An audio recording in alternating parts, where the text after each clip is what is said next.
তোমাকে একেবারে জিরো থেকে কিভাবে হিরো বানানো যাবে এই উচ্চতর গণিতে, সেই বিষয়টাই আমরা খেয়াল রাখবো আমাদের এই কোর্সটিতে। বরং এমন একটা বিষয় আছে যা তোমরা অবহেলা করো, কিন্তু দিন শেষে এটি হতে পারে তোমার জন্য গেম চেঞ্জার। হ্যাঁ, ঠিক ধরেছো, আমরা আজকে কথা বলবো তোমার রেজাল্ট ভালো করার পেছনে তোমার চতুর্থ বিষয়ের গুরুত্ব বা অবদান।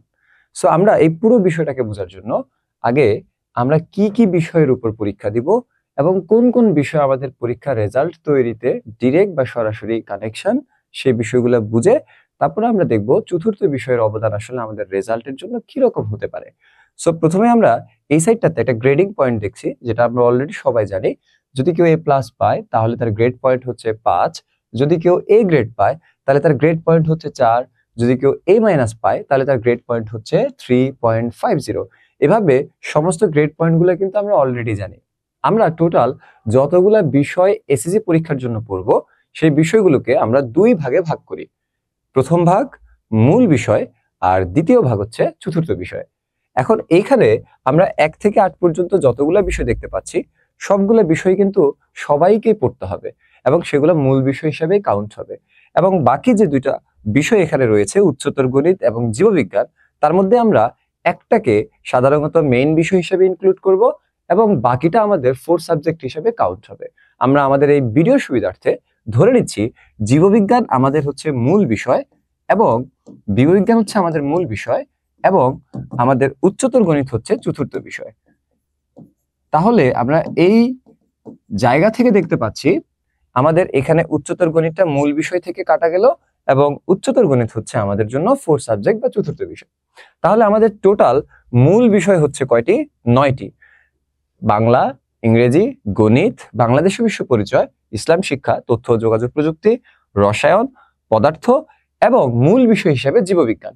তাহলে টোটাল আমাদের মোট মূল বিষয় হচ্ছে 9টি এবং বাকি একটা হচ্ছে আমাদের চতুর্থ বিষয়, যেটাকে আমরা উচ্চতর গণিত ধরেছি এই ভিডিওটার জন্য।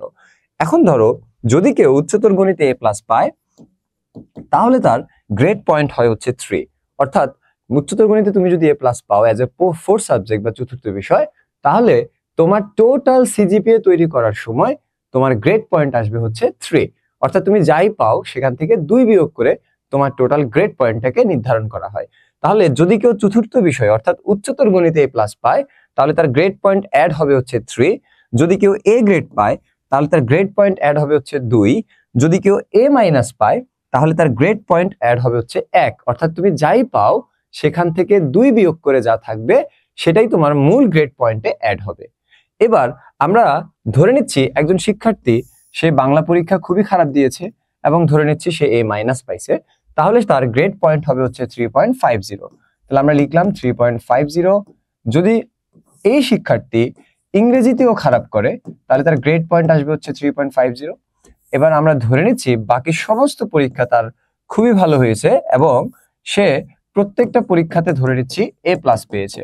তাহলে সেক্ষেত্রে আমাদের A+ এর জন্য গ্রেড পয়েন্ট হচ্ছে 5। তাহলে এবার আমরা এই গ্রেড পয়েন্টগুলোকে এখানে লিখে দিচ্ছি এবং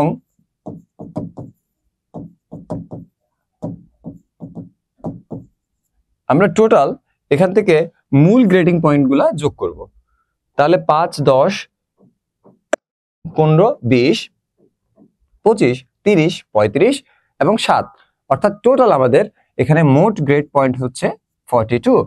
এবার আমাদের কাজ হচ্ছে রেজাল্ট তৈরির জন্য আমাদের এই টোটাল গ্রেড পয়েন্টটাকে মূল বিষয় যতগুলা সেই বিষয় দিয়ে ভাগ করতে হয়।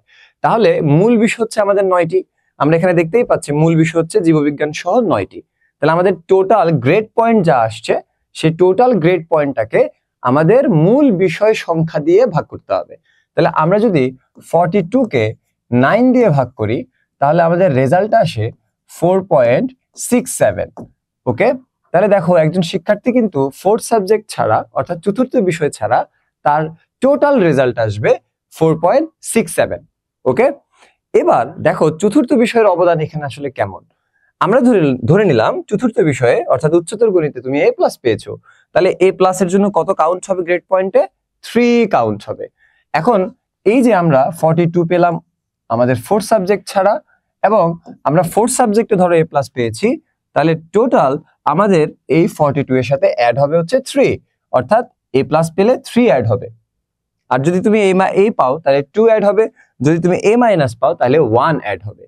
এবার দেখো, যদি আমরা টোটাল 42 এর সাথে 3 যোগ করি এবং আমরা যে ভাগ করব সেই ভাগ যে বিষয় সংখ্যা দিয়ে আমরা ভাগ করেছি সেই ভাগের বিষয় সংখ্যার জিনিস কিন্তু সেম থাকবে। অর্থাৎ আমরা আগেও 9 দিয়ে ভাগ করেছি, এখনো কিন্তু ভাগটা আমরা 9 দিয়ে ভাগ করব। সো আমরা যদি 9 দিয়ে ভাগ করি তাহলে দেখো 45 কে 9 দিয়ে ভাগ করলে রেজাল্ট আসে কত বলো? 5। অর্থাৎ দেখো তোমার চতুর্থ বিষয়ে যদি কাউন্ট করি তাহলে তোমার রেজাল্ট কিন্তু জিপিএ 5 চলে এসেছে। সো তোমরা দেখতেই পাচ্ছ, যদি আমরা চতুর্থ বিষয়ে এ প্লাস না পেয়ে যদি আমরা এইখানে এ গ্রেড পাইতাম তাহলে আমাদের এখানে টোটাল রেজাল্টটা কমে যেত এবং আমাদের সিজিপিএ কিন্তু 5 আসার কোনো চান্স ছিল না। এজন্য তোমরা যেটাকে অবহেলা করছো এটাই দিন শেষে তোমার জন্য হতে পারে একটি শক্ত হাতিয়ার, এবং যে সাবজেক্টগুলো তুমি খারাপ করছো সেগুলোকে ব্যালেন্স করার জন্য চতুর্থ বিষয়ের অবদান কিন্তু অত্যন্ত অত্যন্ত গুরুত্বপূর্ণ।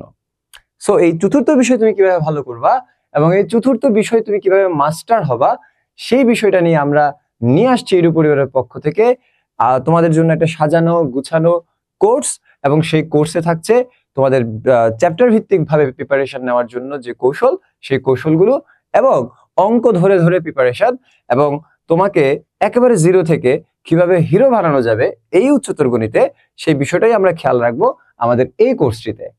সো দেরি না করে এখনই জয়েন হও আমাদের ইডু পরিবার উচ্চতর গণিতের স্পেশাল কোর্স অর্থাৎ বুলেট 2026 ব্যাচে।